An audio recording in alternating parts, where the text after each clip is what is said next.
Good evening students, I am Raman Sethi. हम ninth class science का chapter पढ़ रहे थे इम्प्रूवमेंट इन फूड रिसोर्सेज। अभी तक की हमने पिछली क्लास में हमने पढ़ा था एनिमल हस्बेंड्री के अंदर cattle farming and poultry farming. हमारा एनिमल हस्बेंड्री का नेक्स्ट टॉपिक है फ़िश प्रोडक्शन। तो फ़िश जो है, फ़िश हमारे लिए एक प्रोटीन का सोर्स होता है हमारी डाइट के अंदर। जो फ़िश प्रोडक्शन के अंदर 2 टाइप्स ऑफ फिशेज आती है, एक फिन्ड फिश प्रोडक्शन और ट्रू फिश प्रोडक्शन।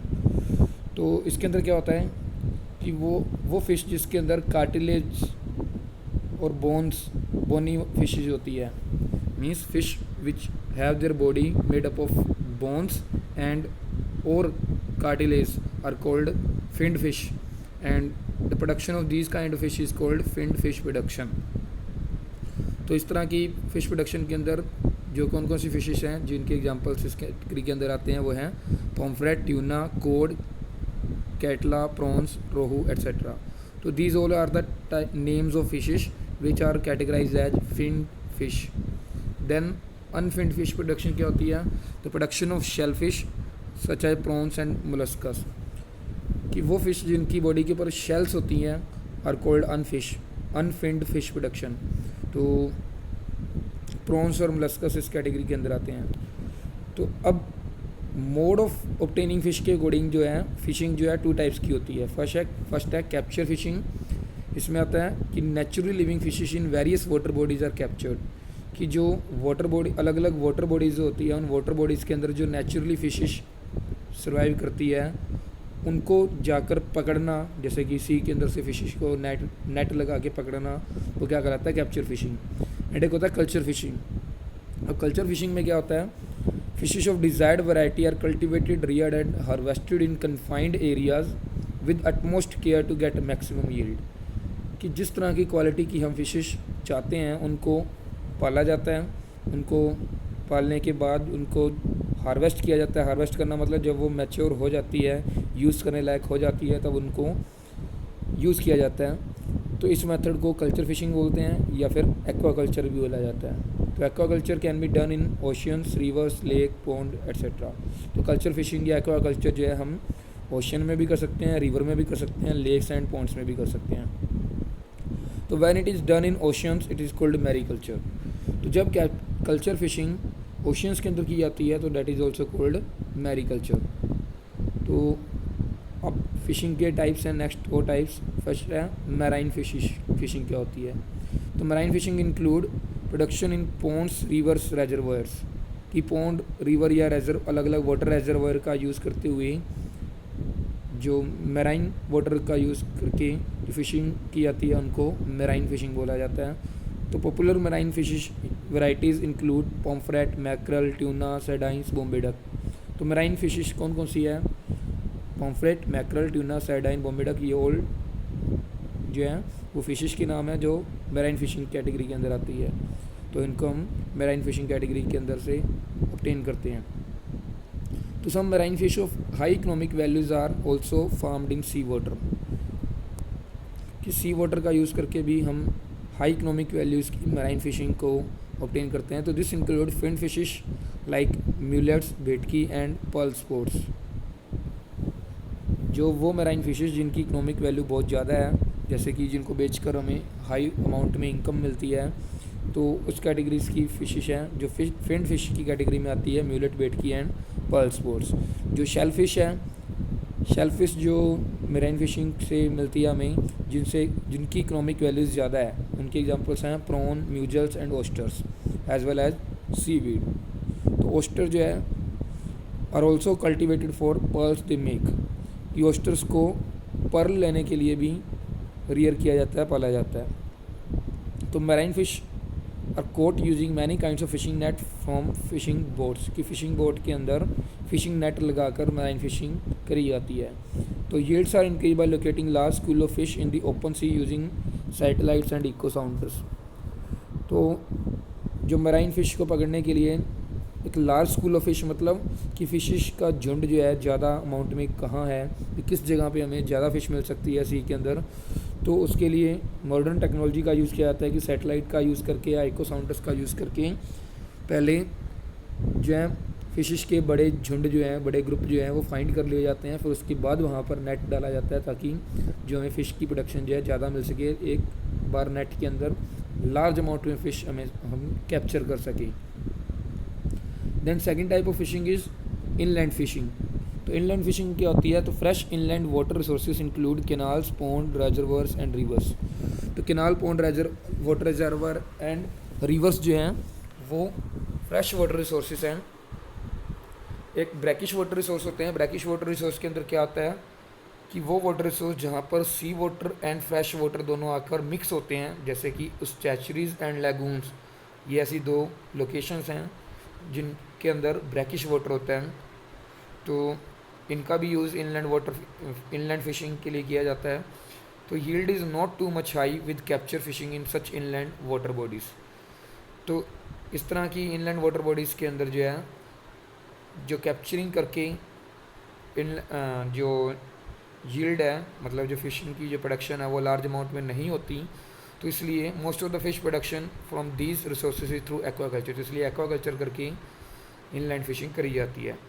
तो fish culture is sometimes done in combination with a rice crop so that fish are grown in the water in the paddy field.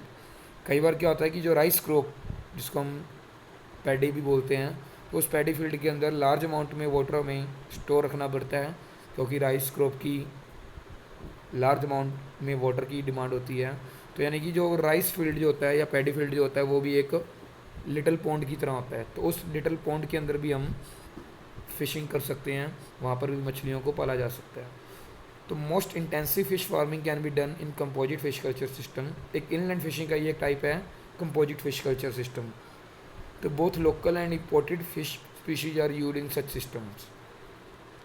तो local और imported मतलब Indian और foreigner fishes जो हैं इस तरह के सिस्टम में इनलैंड फिशिंग के अंदर पाली जाती है।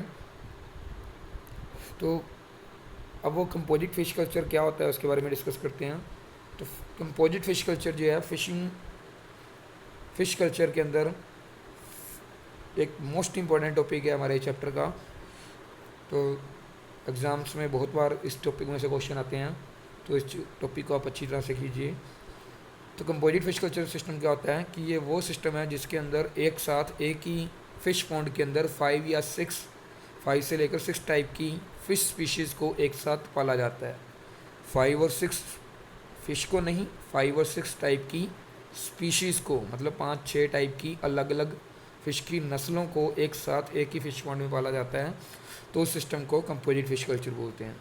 तो these species are selected so that they do not compete for food among them having different type of food habits. तो ये स्पीशीज़ जो अलग अलग स्पीशीज़ कंपोजिट फिश कल्चर के लिए रखी जाती है, सिलेक्ट की जाती है, वो किस बेस पे सिलेक्ट की जाती है कि वो इस बेस पे सिलेक्ट की जाती है कि जो जितने भी टाइप की स्पीशीज़ हैं उन सबकी फूड हैबिट्स अलग अलग टाइप की हों, मतलब वो अलग अलग टाइप का फूड खाती हों, एक जैसा फूड ना खाती हों, ताकि उनके बीच में आपस में फूड के लिए कंपटीशन ना हो। तो as a result the food available in all the parts of the pond is use. तो जिसकी वजह से पॉन्ड के हर एक पार्ट के अंदर जो फूड अवेलेबल होता है वो यूज़ हो जाता है। तो एग्जांपल्स हैं, एक कैटलस फिश होती है, वो कंपोजिट फिश कल्चर के अंदर पाली जाती है, जो सरफेस फीडर है, मतलब जो कंपोजिट फिश कल्चर के अंदर पॉन्ड के ऊपर की सरफेस से जो फूड मिलता है उस फूड से अपना काम चला लेती है। इसी तरह से जो रोहू फिश है वो मिडल जोन की फ़िश है, यानी कि पॉन्ड के अंदर जो मिडल जोन से फूड अवेलेबल होगा उनको उस फूड के ऊपर सर्वाइव करती है। और मृगल्स एंड कॉमन कार्प्स नाम की फिशेस जो है वो बॉटम फीडर्स होते हैं, मतलब पॉन्ड के बॉटम सरफेस से अपना फूड लेते हैं। और grass carp feed on the weeds. Grass carps नाम की एक फ़िश है जो पॉन्ड के अंदर वीड्स उग जाती है, उन वीड्स से अपना फूड ले लेती है। तो together these species can use all the food in the pond without competing with each other. This increases the fish yield from the pond. तो ये सारी स्पीशीज़ जो फ़िश की हैं अलग अलग मिलकर एक फ़िश पॉन्ड के अंदर जितना भी फूड अवेलेबल होता है अलग अलग टाइप का, वो सारा का सारा फूड यूटिलाइज़ कर लेती है without competing with each other, भी एक दूसरे से फाइट किए बिना। तो इसलिए सबकी फूड रिक्वायरमेंट पूरी हो जाती है, तो हमारे सारी टाइप की फ़िशेस जो हैं एक साथ पाली जा सकती हैं। तो हमारी जो फ़िश प्रोडक्शन जो है, फ़िश की जो यील्ड है वो भी इंक्रीज हो जाती है। अब कंपोजिट फिश कल्चर की एडवांटेजेस क्या है कि एक एडवांटेज तो ये है कि इसके अंदर जितनी भी फ़िश होती है सबकी फूड रिक्वायरमेंट, फूड हैबिट्स जो है अलग अलग होती है, तो इसलिए वो एक दूसरे के साथ फूड के लिए कम्पीट नहीं करती। Second, composite fish culture provide higher yield, इससे जो फ़िश की यील्ड है वो इंक्रीज़ हो जाती है। Then third, all available living areas are fully utilize at each species occupy different habitat, कि जो फ़िश पॉन्ड के अंदर जितना भी स्पेस अवेलेबल होता है वो सारा का सारा स्पेस भी यूटिलाइज हो जाता है, क्योंकि एक फ़िश पॉन्ड के अंदर अलग अलग टाइप की फ़िशेस जो हैं वो अलग अलग टाइप के एरियाज़ में रहती है। अब एक डिसएडवांटेज भी है कंपोजिट फिश कल्चर की। वो डिसएडवांटेज क्या है कि एक सिंगल डिसएडवांटेज है कंपोजिट फिश कल्चर की, वो ये कि जितने भी फ़िश हैं कंपोजिट फिश कल्चर के अंदर वो सारे की सारी लगभग मॉनसून सीजन के अंदर ब्रीड करती है। मतलब उनकी रिप्रोडक्शन का जो टाइम है सबका कॉमन टाइम है कि वो मॉनसून सीजन के अंदर रिप्रोड्यूस करती है। तो even if fish is collected from the wild it can be mixed with that of the other species as well. So a major problem is fish farming is the lack of the availability of good quality seed और fish egg. तो अगर हम कोई fish जो है किसी और जगह से पकड़ के इस फिश पॉन्ड के अंदर डालते भी हैं, तब भी जो फ़िश सीड जो है, मतलब जो नई फ़िश जो अवेलेबल होगी वो आपस में मिक्स हो जाती है, उनका सिस्टम मिक्स हो जाता है। तो अच्छी क्वालिटी की जो वीड्स हैं, अच्छी क्वालिटी की जो फ़िश है हमें वो फ़िश पॉन्ड से नहीं मिल पाती, कंपोजिट फिश कल्चर टेक्निक में नहीं मिल पाती, क्योंकि कोई भी फ़िश किसी भी स्पीशीज़ की फ़िश किसी दूसरी स्पीशीज़ के साथ रिप्रोड्यूस कर सकती है। तो जिस तरह की डिज़ायर्ड क्वालिटी हम किसी फ़िश में देखना चाहते हैं वो क्वालिटी हमें नहीं मिल पाएगी। तो इस प्रॉब्लम को ओवरकम करने के लिए एक सोल्यूशन निकाला गया है। उस सोल्यूशन को बोलते हैं हार्मोनल स्टिमुलेशन मेथड। तो इस मेथड में क्या करते हैं कि साइंटिफिकली किसी टेक्निक का यूज़ करके फ़िश को रिप्रोड्यूस करवाया जाता है, तो जिसकी वजह से जिस तरह की क्वालिटी हम किसी फ़िश से ऑब्टेन करना चाहते हैं उस तरह की क्वालिटी की फ़िश हमें मिल जाती है। फ़िश सीड मतलब जो fish obtained after the reproduction of fishes. तो अच्छी क्वालिटी का सीड हमें हार्मोनल स्टिमुलेशन मेथड से मिल जाता है। तो ये इस कंपोजिट फिश कल्चर की जो लिमिटेशन थी उसका सोल्यूशन निकाला गया। तो इस टेक्निक का यूज़ करके किसी भी फ़िश को किसी भी सीजन में रिप्रोड्यूस करने लायक बनाया जा सकता है। नेक्स्ट है bee keeping. What is bee keeping? जो हमारा फ़िश कल्चर सिस्टम था, वो फ़िश फार्मिंग का जो टॉपिक था वो हमारा अभी तक कवर हो गया है। अब हमारा नेक्स्ट टॉपिक है एनिमल हस्बेंड्री का, बी कीपिंग। तो बी कीपिंग क्या होती है? It is the practice of keeping, caring and management of honey bees on a large scale for obtaining honey and wax. कि हनी और वैक्स को obtain करने के लिए लार्ज स्केल पे हनी बीज को पालना, उनकी केयर करना और उनको मैनेज करना, वो बी कीपिंग कहलाता है। तो many farmer use bee keeping for additional small income because bee keeping require low investment. कि ज़्यादातर फार्मर्स जो हैं अपने फील्ड के अंदर बी कीपिंग करते हैं ताकि अपनी, क्योंकि इस बी कीपिंग के अंदर लो इन्वेस्टमेंट होती है और इससे जो एडिशनल इनकम जनरेट हो जाती है फार्मर्स के लिए अदर देन एग्रीकल्चर। तो also there are big farms called apiaries और बी फार्म्स। उसके अलावा फील्ड्स में बी कीपिंग करने के अलावा एक एप्रीज होती है या बी फार्म्स होते हैं, उनके अंदर बड़े लेवल पे जो बी कीपिंग करी जाती है। तो एप्रीज क्या है? The setting up of a number of bees bee hives in desirable location in a systematic manner that allows maximum pollen and nectar collection is called apiary. कि एक ऐसा सेटअप जहाँ पर लार्ज अमाउंट में bee hives, मधुमक्खियों के छत्ते जो हैं अलाउ किए जाते हैं बनने, तो डिज़ायर्ड लोकेशन पे, जिस तरह की लोकेशन पर हम बी हाइव्स बनने देना अलाउ करना चाहते हैं उस जगह पे बी हाइव्स को सेट किया जाता है सिस्टमेटिक मैनर में, ताकि लार्ज अमाउंट में पोलन और नेक्टर कलेक्शन की जा सके।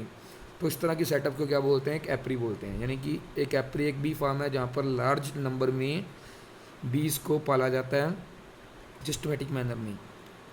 तो कुछ इंडियन वैरायटी ऑफ बी के नाम है एपिस कैरेना इंडिका, ये एक इंडियन बी का एग्जांपल है। और एक दूसरा एग्जांपल है ए डोरसेटा, इसको रॉक बी भी बोला जाता है, ए फ्लोरा लिटिल बी भी बोला जाता है। तो ये 3 इंडियन ब्रीड ऑफ बीज के नाम है। उसके अलावा एक इटालियन ब्रीड है ए मेलिफेरा जिसका नाम है is also used in India for commercial large scale production because of its following advantage. इस इटालियन बी को इंडिया के अंदर लाकर पाला जाता है, इंडियन बीस के साथ उनको रखा जाता है ताकि वो इंडियन ब्रीड के साथ रिप्रोड्यूस कर सकें। तो उससे हमारे को एडवांटेज क्या मिलेगी, इटालियन ब्रीड बी के अंदर क्या एडवांटेज है कि उसकी हनी कलेक्शन एबिलिटी ज़्यादा है, वो फास्टली रिप्रोड्यूस कर सकती है। दे स्टिंग लेस मतलब वो हमें डंक नहीं मारती या कम डंक मारती है। They stay in A bee hive for long period and breed very well, और वो एक हाइव के अंदर अपने मधुमक्खियों के छत्ते के अंदर वो लंबे टाइम तक रहती है और अच्छे तरीके से रिप्रोड्यूस कर सकती है। यानी कि इनसे जो रिप्रोडक्शन होने के बाद हमें लार्ज अमाउंट में हनी मिल पाएगा। अब हमारे पास है पास्चरेज। पास्चरेज क्या होता है कि pasturage is the availability of flowers to the bees for nectar and pollen collection. जो बीज का जो फूड रिसोर्स है वो क्या होता है, मेनली फ्लावर्स होते हैं। तो फ्लावर्स के ऊपर बीज किस लिए जाती है, अपना नेक्टर कलेक्शन करने के लिए और पोलन कलेक्ट करने के लिए। तो वो फ्लावर्स जो बीज यूज़ करती है अपनी नेक्टर और पोलन कलेक्शन के लिए, उन फ्लावर्स को पास्चरेज बोला जाता है। यानी कि पास्चरेज क्या है, एक तरह का हनी बीज का फूड है जो कि फ्लावर्स की फॉर्म में होता है। और pasturage of flora is the type of crop flowers और other plants from which bee collect nectar and pollen to produce honey. हम इस तरह से भी कह सकते हैं कि जो पास्चरेज है वो एक टाइप की क्रॉप है, मेनली फ्लावर्स या अदर प्लांट्स कुछ और भी हो सकते हैं, जहाँ से हनी बीज जो है अपना हनी प्रोड्यूस करने के लिए नेक्टर और पोलन कलेक्ट करते हैं। तो it affects the quality and quantity of honey because different flora produces nectar and pollen of different types. कि जो पास्चरेज की जो है वो किस तरह का पास्चरेज हनी बीज को मिल रहा है, उसके बेस पे जो बीज हनी प्रोड्यूस करती है उस हनी की क्वालिटी कैसी होगी और कितनी क्वांटिटी होगी वो डिपेंड करता है पास्चरेज के ऊपर। तो क्योंकि अलग अलग टाइप के फ्लोरा जो हैं, अलग अलग टाइप के जो फ्लावर्स जो हैं वो अलग अलग टाइप का नेक्टर और पोलन प्रोड्यूस करते हैं। तो एग्जांपल है almond Honey of Kashmir is very tasty, कि एक आलमंड हनी नाम से हनी मिलता है जो कि कश्मीर से बनता है, कश्मीर की बीज से मिलता है। वो टेस्टी होता है क्योंकि वहाँ पर जो बीज को पास्चरेज मिलता है वो गुड क्वालिटी का मिलता है। तो in addition to adequate quantity of pasturage the kind of flowers available will determine the taste of honey. कि पास्चरेज की क्वांटिटी किस तरह की है तो उसके बेस पे हनी की क्वांटिटी और क्वालिटी तो डिपेंड करती है। उसके अलावा जो फ्लावर्स किस तरह के अवेलेबल थे हनी बीज को अपने नेक्टर और पोलन कलेक्शन के लिए, उसके बेस पे हनी का टेस्ट भी डिसाइड होता है। तो जो हनी है वो हनी क्या है, किस लिए यूज़ किया जाता है। हनी एक डेंस स्वीट फ्लूइड लिक्विड है जो कि मेडिसिन पर्पज़ के लिए भी यूज़ किया जाता है, एज ए शुगर भी यूज़ किया जाता है और सोर्स ऑफ एनर्जी के तौर पे यूज़ किया जाता है। तो ये हमारा टॉपिक कंप्लीट हो गया है बी कीपिंग का भी। तो it was our last topic of this chapter, so we have finished our chapter improvement in food resources. आज हमारा इम्प्रूवमेंट इन फूड रिसोर्सेज का चैप्टर जो है कंप्लीट हो गया है। तो होप करता हूँ कि आपको ये कंप्लीट चैप्टर मेरी अलग अलग वीडियोस के ज़रिए आपको समझ आया होगा। अगर आपका कोई भी डाउट है तो आप मेरे से डिस्कस कर सकते हो। Thank you and have a nice day.